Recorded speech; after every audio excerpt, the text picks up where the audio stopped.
Welcome to Cardinals Cover 2 with Craig Grialou and Mike Jurecki. Cardinals Cover 2 is brought to you by Arizona Cardinals Podcasts. Visit azcardinals.com/podcasts. From Cardinals headquarters, here's Craig Grialou and Mike Jurecki. Decisions. Some have been made, others still to come. Who's in, who's out? The 53-man roster must be submitted to the league office by 1 p.m. on Saturday. It's the necessary evil of this football season. All preseason action is done. Now the question is, MJ, who is on this 2018 Arizona Cardinals roster? Yeah, and I think it's a fluid situation. We've seen in years past, you make the initial 53, and then the Cardinals will get some couple waiver claims, and then they got to make some other roster moves. So it's very fluid. And then just because you release a guy, you're allowed to bring 10 guys on your practice squad, and so that's something we'll hear more on Sunday. Cardinals are off over the weekend. Of course, the personnel staff, the coaches are still in the office as we speak. And then come Monday, they'll be back on the practice field, Tuesday off, and then we get to our normal week. Don't forget waiver claims as well. You can actually make the roster and then 24, 48 hours later be told, yeah, your spot is taken by somebody else. Yeah, and I know it was a former Cardinal player, thought he made the 53, went out and bought a car. Yeah, that's unfortunate. So you can never be secure, especially those final roster spots if you're sitting at 48 to 53, if you think you're on that bubble, so to speak, on anything can change in a moment's notice. Right, and if you got a friend on the team, maybe you want to get a roommate. So in other words, don't go out and buy like a mansion right now or just a house, maybe rent for a little while. So a lot of stuff still to happen, a lot of news perhaps over the weekend, but right now let's take off on this Friday, set the scene on what's ahead on the show today. We'll recap the preseason finale last night against the Broncos. A couple of players may have played their way onto the 53-man roster with their performances. We'll give you our projected 53-man rosters, plus an early look ahead to next week and the first game of the 2018 regular season. And, of course, your social media questions as well using the hashtag CardsCover2. That's hashtag CardsCover2 using the number 2. But first, the news of the day. Head coach Steve Wilks met the media earlier. No official announcements yet on who has been released. Again, Saturday afternoon at 1 is the deadline, though some news has trickled in over social media. We'll get into that a little bit. But the decisions that Coach Wilks is facing as a first-time head coach, he talked about that earlier. As I stated last night, this is really not a good time for myself nor the coaches. Very difficult time in trying to get down to the 53.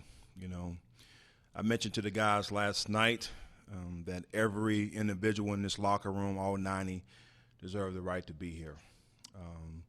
All can play in the National Football League, but for whatever reason, we can only keep 53. And it's been tough this morning trying to really get down. I'm not in a position right now to share who we cut thus far because we're still in the process. And when that's all completed, I will definitely share that information with you. With that, I'll take questions. Does that you appear that like tomorrow morning? Well, I would definitely say definitely by Sunday, because there's also the mere fact of trying to look at the waiver wire, seeing if guys out there that we want to try to claim, and it'll probably take until Sunday to shape it to where we want it, and identifying the 10 practice squad guys that we want and trying to make sure that those guys clear waivers as well. We announced the original 53 before that. Say that again? We announced the original 53 before you started doing all the... I would definitely say that it would be announced before we take the field, of course, on Monday. Not willing to tip his hand at all is Coach Wilks, but you could see it and hear it in his voice on the difficulty because, as he also discussed, that this team that they've had, these 90 players have been together since April 3rd.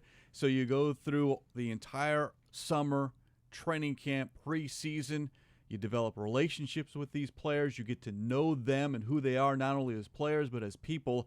And then on Friday morning, maybe even into Saturday, you have to kind of tap them on the shoulder, pick up the phone and say, hey, I need to see you in my office. And and you're told as a player that thanks, but no thanks. And that's hard not only to receive that news, but to give it as well. Yeah, the way I feel like, they had the opportunity. We're going to talk about some undrafted free agents that could land on the 53-man roster. Some of those guys can go on the practice squad. And the good news is if you played well in certain spurts, not saying you're getting multiple or reps or snaps out there, you're also on film for 31 other teams. And some teams have needs at certain positions where maybe the Cardinals are a little bit, they have some depth at certain positions. So maybe it's not for you here, but there could be another team that maybe they're short at a wide receiver position. So it's a very fluid situation, and you wish a lot of these guys luck. Obviously, if you don't make the 53, you want to go on the practice squad. If not, maybe you're going to play in the Alliance Football League, and hopefully you can get into training camp next year, maybe get a futures contract. So it's not over for a lot of these guys. Now, for some guys, maybe they realize it's not for me. They didn't make the roster, so we'll see where it goes. But I know that they like about 8 to 9, maybe even 10 guys that they could release, but it's not always the same. Another team can say, we want to put you on our 53-man roster.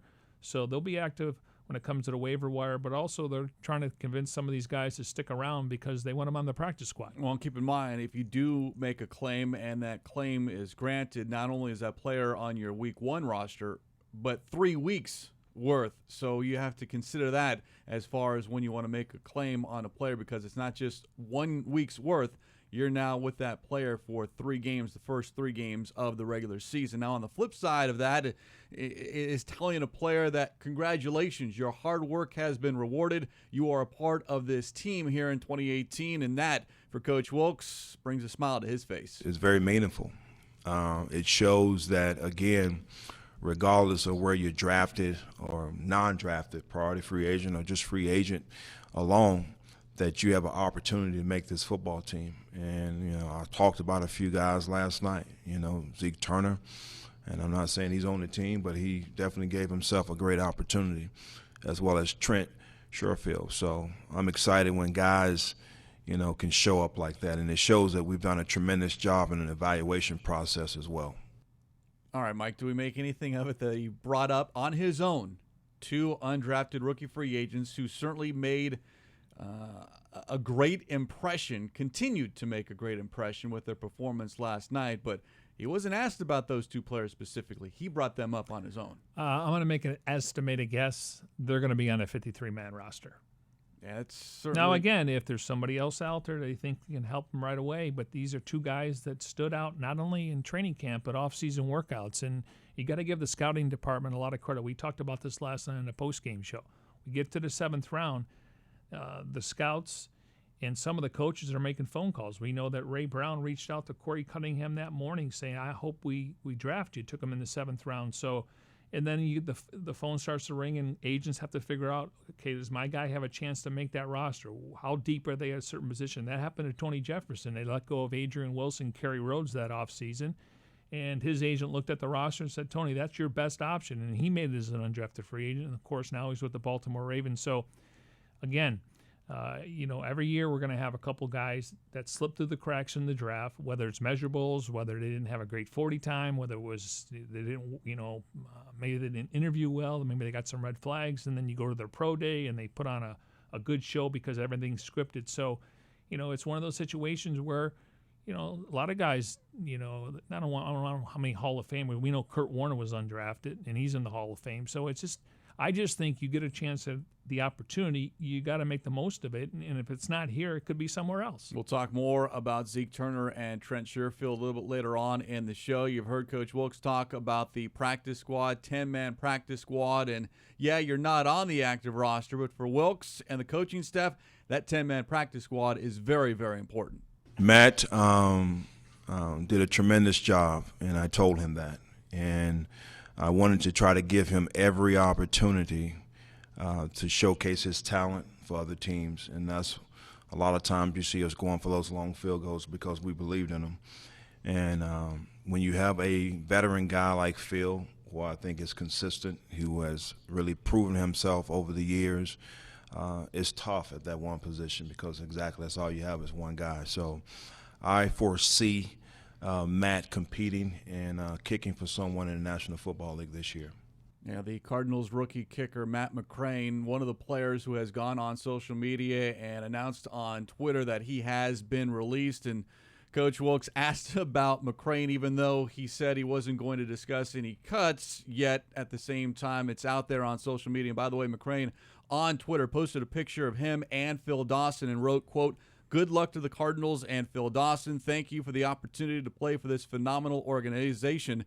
I'll give McCrane credit not only on how he performed on the field, he made every single one of his field goals, including last night against the Broncos, but how he handled his situation on the way out the door. And he talked earlier in the offseason about why he chose to come to the Arizona Cardinals when you've got a veteran, experienced kicker in Phil Dawson. He looked at it as an opportunity as, yeah, my chances of making the team and beating out Dawson, not very good.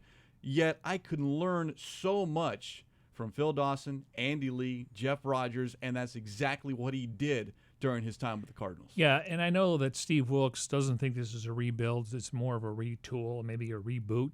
Look at the Seattle Seahawks. John Ryan walked in John Snyder's office, asked to be released. They drafted a punter in the 5th round, a rookie. He's going to be their punter this year. Sean Leckler, one of the better punters in the National Football League. He was released today.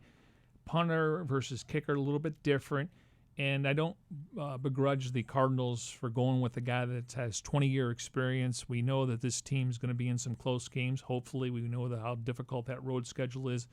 And so I think they made the right choice, and we'll see where Matt he ends up. Maybe 2 or 3 weeks from now he gets a few tryouts, and, good for him. The main thing is he made 53 and a 54-yard field goal. So that's on film right now. In other words, and let's be honest, all his kicks were right down the middle. And plenty long, too. Those would have been good for maybe 57, 58, maybe even longer than that. I mean, these weren't kicks that barely crossed the bar or just inside the upright. I mean, you mentioned it. They were dead center, what we saw so far this preseason. So I wish him all the luck. And, of course, perhaps it can be with the Arizona Cardinals, but that's something that will have to be wait to determine that. But certainly wish him nothing but the best. And Wilkes also pointed out during his presser that every Tuesday they have what they call workouts. It's a ready list. So they'll bring in some guys that have cleared waivers. Maybe they don't have a roster spot for them now. Maybe a practice squad position will open up. So when you look at that standpoint, I mean, they're going to continue to look at that roster. And the way I always try to phrase it is whoever the last guy is at that position, if they feel like somebody's out there that's better, they're going to turn the roster over. Absolutely. And some of those guys might even be on the team's practice squad, 10-man practice squad. That certainly is a benefit for any team, including the Arizona Cardinals. I think when you put guys on practice squad, and the term that I try to use with the coaches is developmental squad, and meaning that we're coaching future starters. I just mentioned about bringing guys in every Tuesday to work them out. But the biggest thing that we want to make sure that we do when we have injuries and those kind of things, that we can pull from the practice squad first. Those are the guys we want to put there that has been in the system, understands the terminology, and understands the culture as well, that we can just bring up and put on the 53. So that's the important thing. Craig Grialou, Mike Jurecki here on Cards Cover 2, Monday, Wednesday, and Friday, 3 p.m. You can watch live on azcardinals.com/live video. Find us on YouTube. Just search Cards Cover 2. And, of course, if you miss an episode, download it as a podcast via Apple Podcasts, Google Play Music, SoundCloud, or tune in. As we talked about, the preseason is all done. For those that might have missed the preseason finale, let's look back. Last night, University of Phoenix Stadium, Cardinals and Broncos playing for the 4th straight season to end the preseason. These two teams, well, they've kind of developed a little bit of a rivalry. Cardinals, though, on the short end of that 21-10. And once again, we see the Broncos. They don't play a lot of players. They don't travel a lot when they come to Arizona, but certainly because of the proximity, I think that's why these two teams are playing each other game in and game out. Yeah, and it wouldn't surprise us if they're on the preseason schedule next year, and that means if it's a preseason game number 4, the Cardinals are headed to the Mile High City. Now, the good news, We're going to see Denver at home true. in the regular season. That's the only primetime game for the Redbirds on Thursday Night Football. So all those starters that were on the sidelines, they'll be in action on that Thursday. Let's take a look at some of the highlights from last night's game. Again, it was 21-10, the loss by the Cardinals. The good news is they did have another takeaway. It was Jacquez Smith with the interception, the 17th takeaway this season, and that's something that I think we hope translates into the regular season. We got spoiled, and again, they come in bunches, and we've talked about this on our post-game shows over the last couple of weeks. They practice this. It's not something that comes, it just happens. A guy I keep making reference to is Jamar Taylor. When he decides that he's going to cover the receiver and tackle him, he's trying to jar the ball out, and you see this team swarm to the football. So there's a lot of encouraging things based on what happened in the preseason. The 17 takeaways, by the way, the last team to have that many in a preseason was Tampa Bay in 2000. And Smith, one of those players on the defensive line, trying to make a name for himself at one of the end spots opposite Chandler Jones. And certainly when you look at that position with Vontarius Dora and Benson Mayowa, Smith made some plays this preseason.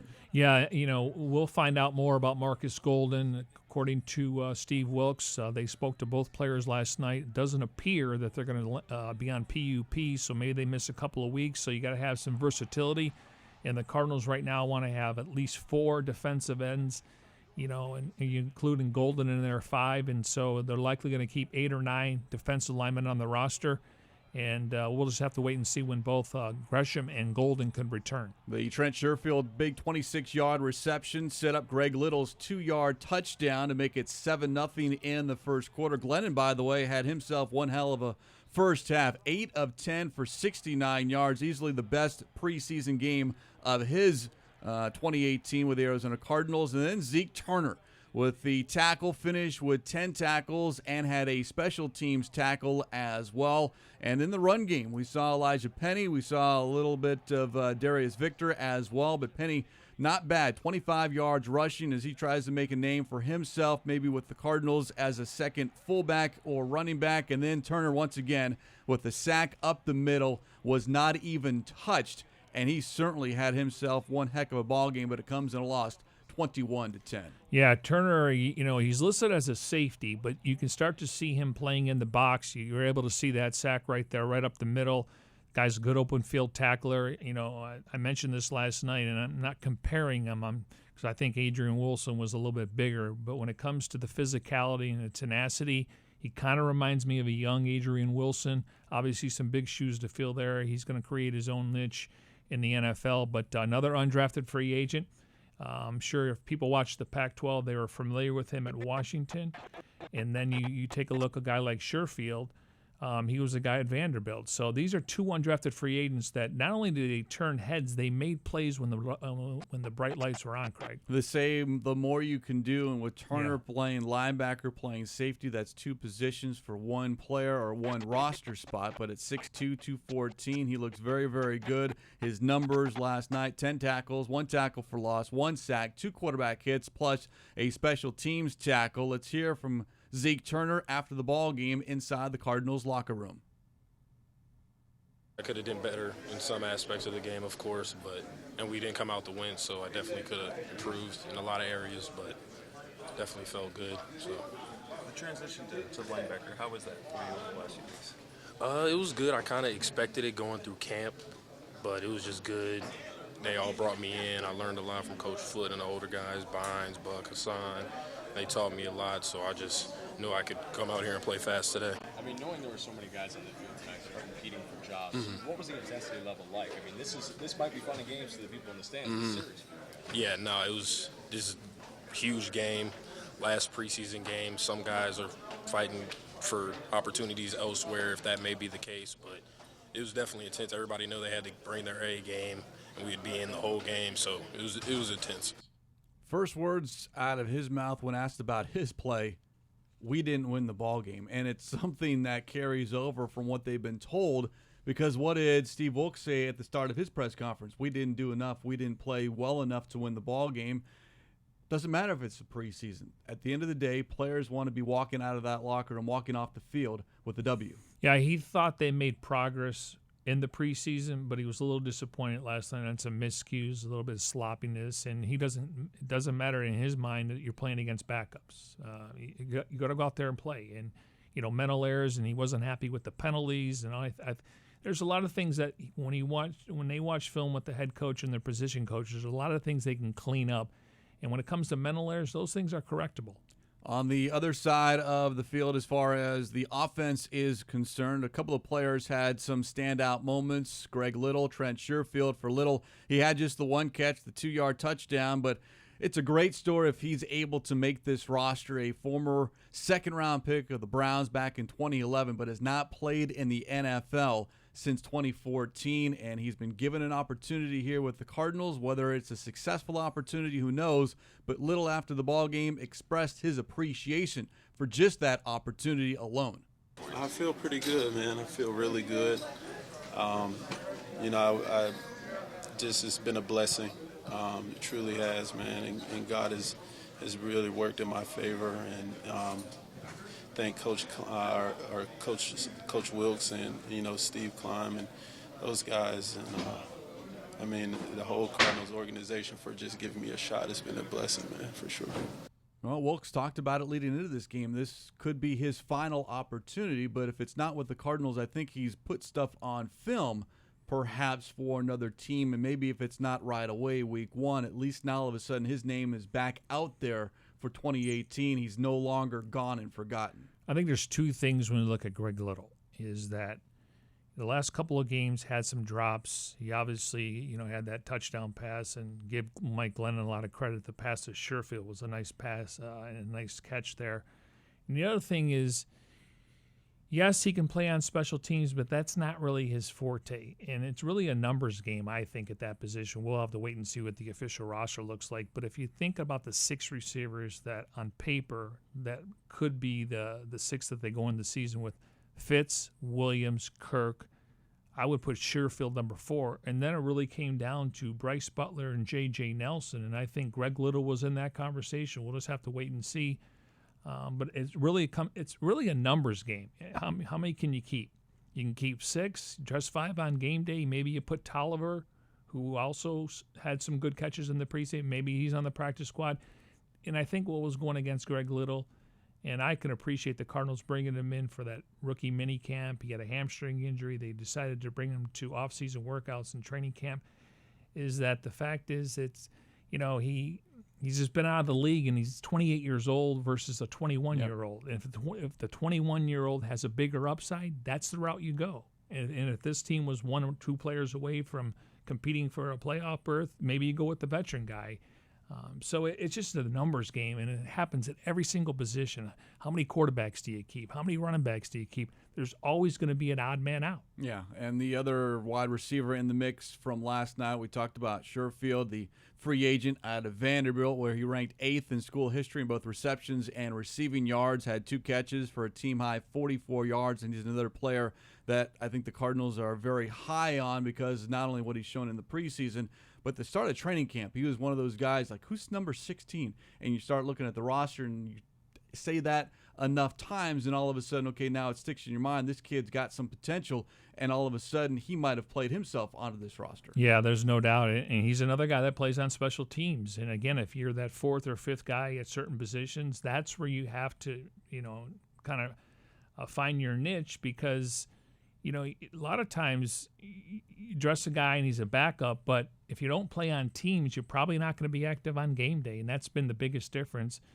compared to this staff versus previous years. Anytime you're an extra wide receiver, a DB, a corner, safety, you're playing on teams, but they really ideated who they want to be on special teams, and it all starts with Rudy Ford, and I think if Brandon Williams makes the final cut, the main reason he's going to make the roster, Craig, is because they consider him one of the top 3 special teams players on the current roster.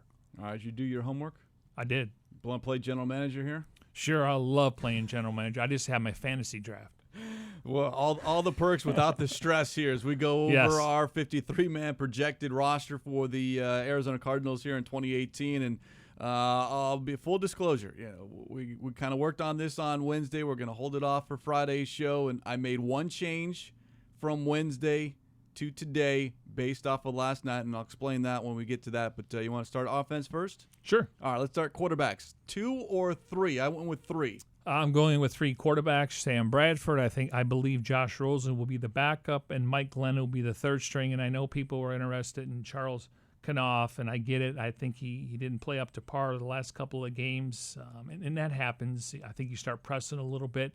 I don't know if they would bring him on the practice squad, but the Cardinals, they could not risk going with 2 rookie backup quarterbacks behind Sam Bradford. I agree. I had 3 quarterbacks making the 2018 Arizona Cardinals. In the running backs room, I've got 5. David Johnson, Derek Coleman, Chase Edmonds, TJ Logan, and Elijah Penny. Yes, 2 fullbacks, and I think either Logan or Penny get in because DJ Foster is out. Yeah, I have the Cardinals keeping 5, and it's interesting. They got 2 fullbacks and 3 tailbacks, David Johnson, Chase Edmonds, and TJ Logan. Wide receiver, there are 11 on the roster, and I'm going short on this. I'm going with 5 with Larry Fitzgerald, Christian Kirk, Chad Williams, Trent Sherfield, and Bryce Butler squeezing in, despite he still hasn't flashed. But you're listed number 2 for a reason on that depth chart, and I think they're going to roll the dice and see what he can do come the regular season. I had the Cardinals keeping 6, and again, if there's somebody out there that's better, J.J. Nelson's scheduled to make $1.9 million. He's really the only deep threat. I don't know how much they're going to throw a ball down the field. He could be a decoy. I do like him on reverses, so I went with 6, and number 6 is J.J. Nelson. Tight end, and I'm assuming that Jermaine Grisham is good to go and will come off PUP at some point, like next week. Maybe he's not ready to play week 1, but at least start to practice. Gresham, Gabe Holmes, and Ricky Seals-Jones. Yes, and I believe the Cardinals would like to retain Alex Bloom on the practice squad. So he's another guy that kind of flashed, and you got to have. And if Gresham's not ready to play in week 1, I anticipate once they put the 53-man roster out, both Golden and Gresham will be on there. They may be inactive the first couple of weeks. Don't know that for sure, though. So far, the one difference is the wide receiver room. I went short. You added a 6th, and my extra player, at least offensively, is on the offensive line. I'm going with 9. The starting 5, DJ Humphries, Mikey Potty, Mason Cole, Justin Pugh, Andre Smith, and then your 2 swing tackles for me, Corey Cunningham, the 7th-round draft pick, John Wetzel, the veteran, 2 guys inside who can play guard or center, Evan Boehm, Daniel Munyer. I have the same. The only thing I'll say is the Cardinals do have an eye on a player. The team's trying to trade him right now, but they're maybe thinking he's going to clear waivers. We'll see what happens there. So if they're able to get an interior lineman, a guy that can play guard, possibly snap, even though Munyer got a chance to play last night at center and they moved Boehm back to guard. If they do that, I think Munyer could be the odd man out, but he is eligible for the practice squad. And he acquitted himself well last night because those snaps, and there were plenty of shotgun snaps, I didn't see any problems whatsoever. Vastly improved, and I think it was important to put him back out there to gain his confidence, and also with the quarterbacks. Defensive line, 17 on the roster. The Cardinals, according to me, will keep 9, and again, that's assuming Marcus Golden is put on the active roster. Chandler Jones, Marcus Golden, Benson Mayowa, Vontarius Dora on the outside, and you're inside Corey Peters, Rodney Gunter, Robert Kimdichie, Olsen Pierre, and Pisoni Tassini. I think I feel comfortable. I also went with 9, and eventually when Golden comes back, maybe one of those guys you can slide to the practice squad. But for the meantime, you need 9, and they're going to dress 8 on game day. They think they're going to have a really good rotation, and obviously Chandler Jones will get the majority of the snaps. They could rotate the left defensive end, but when it comes to Peters and Kimdichie and Gunter and Pierre, they will have a rotation going throughout the season as long as they can stay healthy. And if you're going to dress 8 right now, for the time being, the guy who doesn't dress is Marcus Golden. Correct.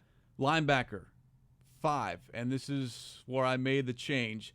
Dayon Buchanan, Josh Bynes, Hassan Reddick, Dennis Gardeck, Gerald Hodges, and originally had Scooby Wright, but based off performance last night of Zeke Turner and the comments from head coach Steve Wilkes talking about Turner as a hybrid linebacker and safety, I put Turner in both rooms, and Scooby Wright is no longer on the team. Yeah, I had Scooby making it because the Cardinals listed Turner as a safety. Now we're starting to get into this hybrid thing. And Deion Buchanan all over again. Exactly. And so I had Scooby making the 53-man roster. And according to reports, it looks like Scooby's been released, and I don't know if he's eligible for the practice squad. Cornerback, something that has been discussed for a long, long time now. The Cardinals, with 9 on the roster, they'll go down to 5. Patrick Peterson, Bené Benwickery, who I was surprised to see on the field last night for at least a handful of snaps. Chris Campbell, Dedrick Nichols, and Jamar Taylor are my 5. Brandon Williams, for me, does not make this team. I have 4 corners. I have Peterson, Taylor, Benwickery, and I have Brandon Williams. He's considered one of the top 3 special teams players. Now, if there's another guy out there that's equal to, if not better, at corner and can also play on teams, he'll be the odd man out. Jeff Rodgers likes Brandon Williams strictly as a special teams guy, not corner. I kept 4. And should be noted that Chris Campbell, according to reports, the Cardinals' 6th-round draft pick among the early cuts made on Friday. Yeah, he was up and down. I really like the size. He's got long arms. He can play in press coverage. We know they're going to play a lot of man-to-man defense, but he was up and down. Now, you would think maybe they'd bring him on the practice squad. I'm not hearing that right now. We'll just have to wait and see. But that is 1 draft pick. They only had 6. Only defensive player they drafted. And it appears that he's not going to make the 53-man roster. Safety, I think, might be the deepest position for the Arizona Cardinals. And for me, they're going to keep 6, including Turner, Budda Baker, Antoine Bethea, Trey Boston, Rudy Ford, and A.J. Howard. I don't have A.J. Howard making it. So I have I don't have my sheet in front of me, so this is off the cuff here. The 3 Bs, Bethea, Baker, and Boston. Rudy Ford, and I put Zeke Turner there as a 5th guy. But he's a hybrid player. He's going to play on special teams. And then speaking of special teams, Phil Dawson, Andy Lee, and Aaron Brewer to make up your specialists. Yeah, and I think that was a no-brainer. I think Dawson gives him the best chance in close games. He's got to be consistent, though. And then Andy Lee was outstanding. I think his punt average last night was over 50 yards. And Aaron Brewer doesn't get talked about enough, and that's probably a good thing. We're not talking about the long snapper. I really like the long snapper, the holder/punter, and the kicker. And certainly these can all change, and there'll be probably 4 or 5 players that we haven't even heard of or talked about that will be practicing next week because there could be that many that the Cardinals claim or perhaps maybe trade for. Let me ask you this, and I know he made plays in the preseason, and it wouldn't surprise me if he goes on the practice squad. Why did you select Dedrick Nichols? I like what he was able to do, his ability. He always seemed to be around the football. True. And that is something that you can't teach. And, yeah, sometimes production in the preseason doesn't equal to a roster spot. He just seemed to always be around the football, and that, I think, is something that will really benefit. And to be honest with you, I am so down on Brandon Williams. I understand the special teams aspect, but if you watch Thursday night and paid attention to number 26, he can't play defense. He can't tackle. He did have a couple tackles last night. Yeah, though. but it was yards after contact. Sure. I mean, you've got ball carriers taking him 2 or 3 yards further after that initial hit. And if he's that good of a special teams player, that's fine. But now all of a sudden you're committing himself to special teams, and you're short now on offense or defense. Yeah, I think because of his speed. Like if he ever really turned out to be an average corner and he got his hands on a ball, I can see him getting a pick 6. But that hasn't happened because he hasn't got his hands on a lot of footballs in practice or in preseason games. I just think if everyone has an assignment running down the field on kickoff and punts, he's quick enough to get down there to help somebody else get the tackle. He doesn't have to have every single tackle, but he's going to put somebody in other position to make that tackle because of his speed getting down the field. And that's something that is hard as a fan or media, as either you're watching on television or in that press box, MJ, as far as judge special teams coverage, because everyone goes to the tackle. But there's so much happening away, and I'm taking up 2 blockers to free this other guy to make the tackle, right. And that is hard to see in real time. I blame that on TV because they only show you the ball. You see the guy kick off, and then you see the guy return it, and then when we get the coaches film, the all-22, that's when you can see guys are in their lanes and obviously making the guy next to him make the play. Sometimes he's not going to get the tackle per se, but somebody else should be able to do it because he's drawing at least the assignment of going down there and creating havoc where other guys can come in and clean up. So that is our projected 53-man roster. We'll see how accurate we are when the Cardinals return to the practice field on Monday, but their first true practice will be Wednesday. All right, excuse me. So percentage-wise, we're hoping that we can get about 90, 95%. I'm sure we'll be off by at least 5. Hey, speak for yourself. I'm setting the bar low here on Cards Cover 2. See, this is the first year This is the first time I've done this. At least you didn't come up with 54 players. No, I can at least add here as the Cardinals now turn their focus. Use your abacus to the Washington Redskins. Week 1, 1:25 kickoff at University of Phoenix Stadium on Sunday. By the way, 8:30 a.m. the pregame coverage will begin. Coach Wilkes wrapping up preseason, looking ahead to the regular season, and the areas that he believes this team needs to improve between now and on Sunday, September 9th. I'll start with the things we want to clean up first, and really it's the penalties. You know, we can't beat ourselves. I've said before, it's hard to win in this league, and you can't compete against your opponent as well as yourself. So penalties, particularly the pre-snap and post-snap, we can't tolerate that. And I think, you know, we got to convert on third down. You know, that's one of the things that's been hurting the offense a little bit. Tackling on the defensive side of the ball. You know, from a positive, you know, we got to continue to create takeaways and protect the football. All right, a team that doesn't turn the ball over and a team that does take the ball away has a very strong chance of winning the football game. By the way, as Brandon Natus, the Cardinals manager of social media, joins us here on Cards Cover 2. Just real quick on the penalties. Only 5 last night, but big picture, 38 total in the 4 preseason games. Can't beat yourself. Third down efficiency, inefficient. 22%, 11 of 50 overall. And again, that's without Sam Bradford playing a lot and your skill players not playing a lot. But numbers in the preseason certainly don't add up to regular season success or disappointment, but certainly a couple of numbers that Coach Wilkes is not happy with, at least right now as we stand here on this Friday. All right, time for the Birdgang to sound off via social media, and that's why we welcome Brandon in here on this Friday. Thanks for having me back again. You know, I know last time we had some disses going back and forth, so thankfully no hard feelings. We actually were outvoted, so you're going to have to check with the powers that be that actually put you back on this show. Yeah, I bought some chocolates and flowers for certain people. We appreciate that. Yeah. Or they do. Whatever it takes, right? So we'll get to the questions here. Hitman1995 wants to know, is there a player that's been cut or that's been rumored to have been cut that you think this team could be looking at? That player that I have in mind, and which I'm not going to say, I haven't seen his name on the waiver wire. And that would be an offensive lineman. I'm sure there's a handful of players that it happens all the time. And the Cardinals, I'm fairly confident, MJ, the Cardinals will make a waiver claim and be granted that waiver claim on probably 2 or 3 players. Yeah, I mean, I don't know the names, but I think there's about a handful of players that if they clear waivers and they have to make a decision, I think they'll bring them in. And if you do that, then you got to put them on your 53-man roster, so they may not be, you know, active.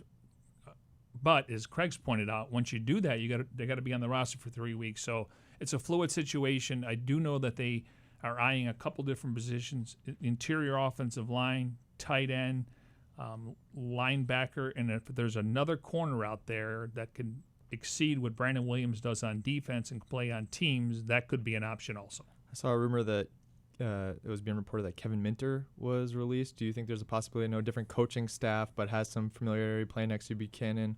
Think there's a chance there? I haven't heard his name, and you know he's a guy that obviously the previous staff moved on. I think he's a good first and second down linebacker. It's just when we get into nickel and dime, he's going to have to be on the sidelines. But he is good against the run. Unfortunately, you're looking for a 3-down linebacker. Yep. All right, speaking of players that have rumored to be released, so there was reports earlier that Christian Campbell had been released. If that is in fact the case, why do you think they would move on from him so early, seeing as they drafted him this year?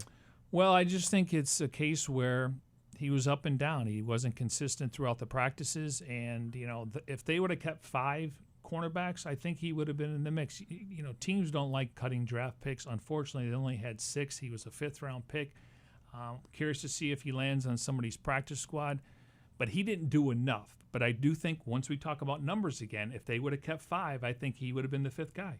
And once you enter that locker room, it doesn't matter who the head coach is or the general manager. They don't care how you got in that locker room, but to get out of that locker room on the 53-man roster, you got to be able to produce, and the film doesn't lie. Makes a lot of sense. So we'll switch over to Instagram now. Talked a little bit about this position, actually a lot about this position. Wide receiver, this question comes from Danny. Who do you think won the wide receiver number 2 battle, if that has even been decided yet? I don't think it's been decided right now, and I think you'll see. I don't know how many 2 receiver sets you'll see, but if you're gonna tell me right now, pick a number 2 wide receiver, I would have to go with Chad Williams. I would agree with that. And if you want to go 3 wide, maybe you see Bryce Butler. You want to go 4 wide, maybe you see Christian Kirk. All right. Speaking of wide receivers, this guy's obviously lock on the roster. And today's his birthday, Larry Fitzgerald. Happy birthday, Fitz. Number 35. 35 years young. And that means he's been with the Cardinals for the last 15 years. It's wild. We won't do the whole where I was back then. But Richie wants to know if you want to do projections. We did the 53-man roster projection. Project Fitz's stats for this year. You know, it's interesting because I can see him. I mean, he's not slowing down. I mean, yeah, maybe he's not as fast as he once was, but as far as his pass catching ability, that's still top tier in the NFL. Yet it's a brand new offense, new quarterback. How long does it take for him to adjust? And if there's not another wide receiver for an opposing defense to kind of key on or pay attention to, then you're just going to take the ball out of number 11's hands. And he's not going to have an opportunity to get 100 balls like he has for each of the last 3 seasons. Well, he needs 92 to go to number 2 overall. It's very doable. So I'm gonna pencil him in with 102 catches if he plays all 16 games. Like the precise 102, Yeah. not 105 or No, 100. because he's been averaging over 100 Yeah. catches the last couple of years. Now, I will say this. This team trailed a lot last year, and getting David Johnson back and Chase Edmonds and Logan, maybe we see a little bit more balance on offense. I don't think they're going to, like McCoy said, if we have to go in a game, we're going to throw it 50 times. I think they're going to go a game and say we can run it 30 to 40, 50 times. So maybe his targets go down, but when you throw the ball to Larry Fitzgerald, he's going to catch it. So I'll say 102, and I'll go with 1,100 yards and 8 touchdowns. Wow, very specific. Love it. We'll see. Final question for you guys here. Official CK44 wants to know, and we've talked about this a little bit, what are your thoughts? How do you think Coach Wilkes has felt overall about the preseason with this team? Well, the positives is just the physicality and what players have done learning a system offensively, defensively, and on special teams. And then, of course, we just touched on the negatives, and that's the penalties, the pre-snap penalties specifically, and then, of course, not being able to sustain drives, the quick 3-and-outs or 4- and 5-play drives that don't result in points on the board. I think there's a lot of things you can build on the preseason. Physicality was one thing, practicing outdoors, and even so, they since they broke camp in Glendale, they've been practicing outside here to see what they do this week. He's got the attention of the room. He's got a really good coaching staff. He coached them up. There's some things that they need to clean up, third down, penalties, tackling, and those things are correctable. But for the most part, he does not remind me of a first-year head coach. And we've talked about he got an opportunity in Carolina. He commands the room. Guys respect him. And for the most part, I really like this coaching staff. A lot of coaching going on. And obviously it's a production business, so we'll judge them what they do when it comes to the win-loss record. But I think they hit a home run in Steve Wilkes. And those 17 takeaways, unfortunately, can't take those into the regular season, but I certainly like what this defense is doing as far as forcing the ball out of the hands of the offense. That's all we got for today, fellas. Brandon, appreciate it. Thank you. We'll get more into the questions next week using the hashtag CardsCover2. CardsCover2 using the number 2. How excited. Cardinals open up at home, and they got to get off to a good start. Stating the obvious, 3 out of their first 4 at home, okay? And maybe you try to go pull off the upset in week 2. I know Donald is signed to a long-term deal. That's going to be a difficult matchup, but maybe the Heat will play a factor considering the Rams didn't play a single guy on offense the entire preseason. So, and then they come back and play the Bears. That's a winnable game. They got to get off to a good start, guys, because 5 of their final 8 are on the road. So this is important. You can't give games away. You got to win close games. Well, not at home either. Yeah. If you can scratch out 5 or 6 at home, you want to get greedy, 7 or 8, and then scratch out a few road wins. Now we're looking at 9 or 10 wins possibly. Again, it's a long season. You got to stay healthy at certain positions, but I do think this team has a better roster at this point this year than they had last year at this point. Brandon, thanks again. We'll do Brandon. it again Yes. next week. The social media segment, #CardsCover2, #CardsCover2 again.